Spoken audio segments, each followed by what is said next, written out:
جس کو تم مقدس مانتے ہو، چلو ہم انہی کو اٹھا کر تمہیں بتائیں۔ ظاہر سی بات ہے، الفضل لما شہید به الاعداء، عربی میں کہا جاتا ہے فضیلت تو اس کی ہے جس کی دشمن بھی گواہی دیتے ہوں۔ اب بدھا یہ کہتا ہے، گوتم بدھ یہ کہتا ہے کہ وہ بدھا آئے گا تو وقت صبح کا ہو رہا ہوگا۔ پھر کہا اس نے کہ اس کی ایک اور علامت میں تمہیں بتاؤں کہ اس کو بہت بڑی بصیرت ملے گی، بہت بڑی بصیرت، نالج اس کے پاس بہت بڑا آئے گا، اتنا بڑا آئے گا کہ وہ اس نالج سے پوری دنیا کو دیکھے گا، اتنا نالج اس کے پاس۔ میں اس کو بصیرت کو نالج کہہ رہا ہوں، اتنی فہم، اتنی ادراک اس کو ملے گی۔ یہ گوتم بدھ کہہ رہا ہے اپنے خادم سے، آنندا سے، کہ اتنی نالج اس کو ملے گی کہ اس سے وہ پوری دنیا کو دیکھے گا اور اسی سے وہ پوری دنیا کے نظام کو چلانے کی بات کرے گا۔ لیکن اس کی علامت یہ ہوگی کہ وہ جو نالج، وہ جو بصیرت اس کو ملے گی اس بدھا کو، وہ رات کے وقت ملے گی۔ وہ کب ملے گی؟ رات کے وقت ملے گی۔ میں یہ کہتا ہوں جس بصیرت کا وہ ذکر کر رہا تھا میرے مصطفیٰ کے لیے، وہ قرآن پاک ہے، اور وہ نازل ہوا ہے۔ قرآن خود کہتا ہے اِنَّا أَنزَلْنَاهُ فِي لَيْلَةِ الْقَدْرِ، ہم نے قرآن کو نازل کیا ہے۔ کب نازل کیا ہے؟ لیلۃ القدر میں، رات کے وقت نازل کیا ہے۔ گوتم بدھ کہہ رہا ہے اسے ایک بصیرت ملے گی، بہت بڑی نالج ملے گی، اور وہ رات کے وقت ملے گی، اور وہ رات بہت چمکدار ہوگی۔ وہی تو ہمارا قرآن کہہ رہا ہے لیلۃ القدر خیر من الف شہر، اس رات کو تم کیا جانو، وہ ایک رات 1000 مہینوں سے بہتر ہے۔ رات کے وقت بصیرت ملی۔ تیسری اور ایک اس نے علامت بتائی، اس کے خادموں نے بہت پوچھا، انہوں نے پوچھا اچھا کیا، باقی بدھوں کے لیے پوچھا، اور اس نے کہا کہ اس کی ایک اور علامت تم دیکھو کہ وہ مائتریہ جو ہے، وہ جو سب سے بڑا بدھا ہوگا، وہ جب دنیا سے جا رہا ہوگا تو وہ بھی رات کا وقت ہوگا، دنیا سے جا رہا ہوگا وہ بھی رات کا وقت ہوگا، لیکن اس کے چلے جانے کے بعد کوئی اس جیسا بدھا قیامت باقی کبھی نہیں آئے گا، کبھی نہیں آئے گا، اور اس رات اندھیرا ہوگا۔ یہ سب اس نے، یہ چکاوتی سننا جو کتاب میں بتا رہا ہوں اس میں، اور کچھ دساتیر ہیں اس میں یہ باتیں بیان کی گئیں۔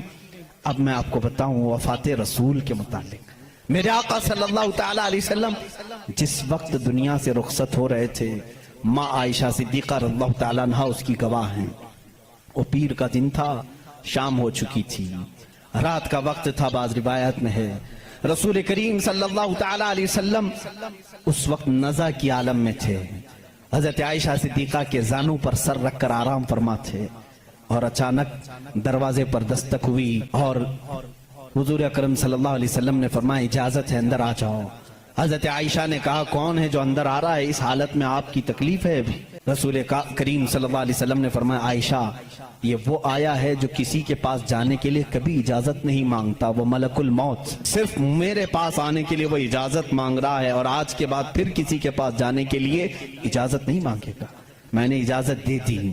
ملک الموت آئے، رسول کریم صلی اللہ تعالیٰ علیہ وسلم کی روح پاک کو نکالا، رب اعلیٰ کے پاس لے گئے۔ یہ حضور کی وفات کے آخری اوقات، وہ بڑے غمگین ہیں، میں پھر جذبات میں ڈوب جاؤں گا۔ حضور اکرم صلی اللہ تعالیٰ علیہ وسلم جب وفات پائے، حضرت عائشہ صدیقہ رضی اللہ تعالیٰ عنہا کو خبر ہی نہیں تھی اس چیز کی، وہ باتیں کرتے ہوئے مصروف تھی، حضور اکرم صلی اللہ تعالیٰ علیہ وسلم کے ساتھ باتیں کرنے میں وہ مصروف تھیں۔ اچانک صدیق اکبر رضی اللہ تعالیٰ عنہ حجرے میں داخل ہوئے، اندھیرا تھا۔ حضور اکرم صلی اللہ علیہ وسلم کے جسم اقدس کے پاس جیسی آئے، صدیق اکبر نے محسوس کر لیا کہ اللہ کے آخری رسول اب دنیا سے پردہ فرما چکے ہیں۔ آپ اپنے آنسوؤں کو ضبط نہ کر سکے، آپ نے انا للہ پڑھا اور سیدھے میرے آقا کے ماتھے کو بوسہ دیا، اور اس کے بعد روتی ہوئی آنکھوں سے صدیق اکبر نے کہا واللہ لن یجمع الموتین، اللہ کی قسم اب اللہ تعالیٰ دوسری موت کبھی آپ پر نہیں لائے گا، ایک موت آنی تھی وہ آ گئی، اے رسول اب دوسری موت کبھی نہیں آئے گی۔ حضرت عائشہ نے یہ سن کر کے فوراً استعجاب کا اظہار کیا، وہ کہتی ہیں اس وقت تک انہیں احساس نہیں ہوتا کہ یہ آقا رسول کریم صلی اللہ تعالیٰ علیہ وسلم دنیا سے پردہ کر چکے ہیں۔ حضرت عائشہ کو انہوں نے اٹھایا، میرے آقا صلی اللہ تعالیٰ علیہ وسلم کے جسم ناز کو جب انہوں نے سلایا، جانتے ہو یہ وہ رات تھی حضرت عائشہ کہتی ہیں میرے حجرے میں حضور کا یہ آخری دن تھا، لیکن سوئے اتفاق کہ اس رات میرے گھر میں چراغ جلانے کے لیے تیل بھی نہیں تھا، چراغ جلانے کے لیے تیل بھی نہیں تھا۔ یہ روایت مشہور ہے۔ جس رات رسول کریم صلی اللہ علیہ وسلم کی وفات ہوئی وہ اندھیری رات تھی، اور اندھیرا کیوں نہ ہو جب سورج غروب ہو جائے، جب آفتاب غروب ہو جائے تو اندھیرا کیسے نہ ہو۔ لیکن میرے عزیزوں اس بات کو میں یہاں بتانا چاہتا ہوں، بدھوں کی بدھزم میں یہ بات بتائی گئی۔ گوتم بدھ نے یہ خود کہا کہ وہ مائتریا آئے گا تو روشن ہوگا، جب وہ جا رہا ہوگا تو نہایت ہی اندھیرا ہوگا، روشنی نہیں ہوگی، لیکن اس کا چہرہ چمک رہا ہوگا۔ عزیزان گرامی مجھے بتاؤ جتنی علامتیں اس نے بتائی ہیں یہ میرے نبی کے علاوہ کس کی ذات میں پائی جاتی ہیں؟